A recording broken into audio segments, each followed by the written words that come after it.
আসসালামু আলাইকুম। Alias daily লাইফস্টাইলে আপনাদের সবাইকে জানাই স্বাগতম। কেমন আছেন সবাই? কাছে দূরে যে যেখান থেকে আমার এই ব্লগটি দেখছেন তাদের সবাইকে জানাই স্বাগতম। আজকে আমি রান্না করব বিরিয়ানি। আর বিরিয়ানি রান্না করার জন্য আমি 1 কেজি গরুর মাংস নিয়েছি আর 1 কেজি কালিজিরা চাউল নিয়েছি। এই যে আমি মাংসটি ভালোভাবে ধুয়ে একটি স্ট্যান্ডে পানি ঝরিয়ে নিয়েছিলাম। আর সে পানি ঝরা মাংসটি এখন আমি ম্যারিনেট করছি টক দই, সাথে লবণ, কিছুটা অল্প কিছু পরিমাণে মরিচের গুঁড়া, এগুলি দিয়ে মাখিয়ে ম্যারিনেট করে ঢেকে রেখে দিলাম আমি 1 ঘন্টার জন্য।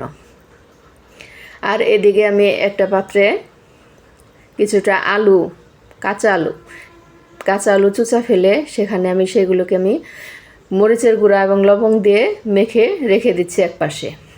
এগুলিও আমি পোলাওতে দিয়ে দিব। আর এই যে পেঁয়াজ কুচি করে নিয়েছি, এগুলি বেরেস্তা করব। এই বেরেস্তা করার জন্য এই পেঁয়াজগুলি আমি কুচি করে নিয়েছি। এই যে এখন আমি চলে আসলাম চুলায়। এই যে একটি পাত্রে আমি এখন দিয়ে দিয়েছি কিছুটা সয়াবিন তেল। এই সয়াবিন তেলে এখন আমি যে মাংসটি ম্যারিনেট করে রেখেছিলাম 1 ঘন্টা, সেই মাংসটি আমি ঢেলে দিচ্ছি। খুব ভালোভাবে কষিয়ে নেব। কষিয়ে নেওয়ার জন্য মাংসটি আমি ভালোভাবে নাড়াচাড়া করে ঢেকে দিব যাতে তাড়াতাড়ি সেদ্ধ হয়ে যায়। আর অপর পাশের চুলায় একটি প্যান বসিয়ে সেই প্যানে আমি কিছুটা তেল দিয়ে দিলাম। আর সেই তেলে আমি পেঁয়াজ কুচি কটা দিয়ে দিলাম। পেঁয়াজ কুচি আমি একদম বেরেস্তা করে নিব।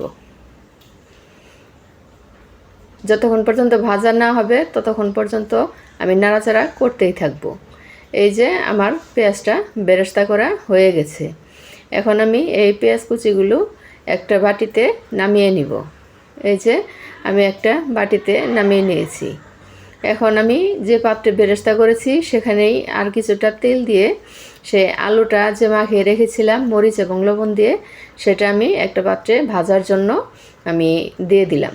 আলুটা সিদ্ধ হবে 80% সিদ্ধ হবে। 80% সিদ্ধ হওয়ার পর আমি নামিয়ে নিব। তারপর আমি ওটি বিরিয়ানিতে ঢেলে দেব। এই যে মাংসটা কষানো যখন হয়ে মাঝ পর্যায়ে চলে এসেছে, তখন আমি বিরিয়ানির প্যাকেটের মশলাটা ঢেলে দিলাম। মাংসের পরিমাণ কম, চালের পরিমাণ কম, তাই বিরিয়ানির মশলার পরিমাণটাও কম। যদি আমি চাল বেশি দিতাম, মাংসের পরিমাণ বেশি দিতাম, তাহলে সেই ক্ষেত্রে আমি 2টি বিরিয়ানি প্যাকেট ব্যবহার করতাম। এই যে আলু আমার বেরেস্তা হয়ে গিয়েছে। এই যে আলু এখন আমি একটি পাত্রে নামিয়ে নিয়েছি। এই যে পেঁয়াজ বেরেস্তা এবং আলু দুটি আমি ভেজে নিয়েছি, দুটোই আমি বিরিয়ানিতে ব্যবহার করব। এই যে এখানে আমার মাংসটি এই যে এরকমভাবে কষানো হয়ে গেছে। এখন আমি এই মাংসগুলোকে তুলে নিচ্ছি একটা বাটিতে। যে বাটিতে আমি আলু ভেজে রেখেছিলাম সেই বাটিতে তুলে নিলাম।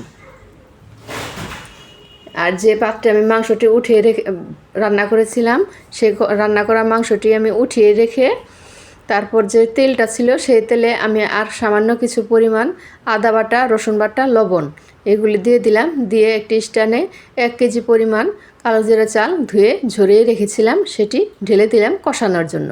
এই যে আমি কষিয়ে নিচ্ছি। আপনারা যারা যে যেখান থেকে আমার এই ভিডিওটি দেখছেন, দয়া করে সাবস্ক্রাইব করবেন, লাইক করবেন, কমেন্ট করবেন। এই যে আমি সেই বেরেস্তার মধ্যে বেরেস্তার যাতে মচমচে ভাবটা থাকে সেই জন্য আমি কিছুটা চিনি অ্যাড করে দিলাম। যেহেতু এটা বিরিয়ানি, এখানে আমাকে চিনি কিছুটা দিতে হবে, তাই আমি বেরেস্তা পেঁয়াজের মধ্যে কিছুটা চিনি অ্যাড করলাম। এটা আমি পরবর্তীতে ঢেলে দেব। এই তো আমার চালটা কষানো শেষ হয়ে গেছে। এই যে চালের মধ্যে আমি এখন পানি দিলাম পরিমাণ মতো। আমি 1 কেজি চাউলের জন্য 2 কেজি পানি এখানে দিয়ে দিয়েছি। এরপর পানিটা যখন বলক চলে এসেছে, ফুটে উঠেছে, তখন আমি এইখানে দিয়ে দিলাম সেই ভেজে রাখা আলু, কষিয়ে রাখা মাংস এবং বেরেস্তা করা পেঁয়াজগুলি। এগুলি দিয়ে ভালোভাবে নাড়াচাড়া করে নিচ্ছি। এই তো আমার বিরিয়ানি হয়ে গেছে। এই যে এরকম কালারটা এসেছে।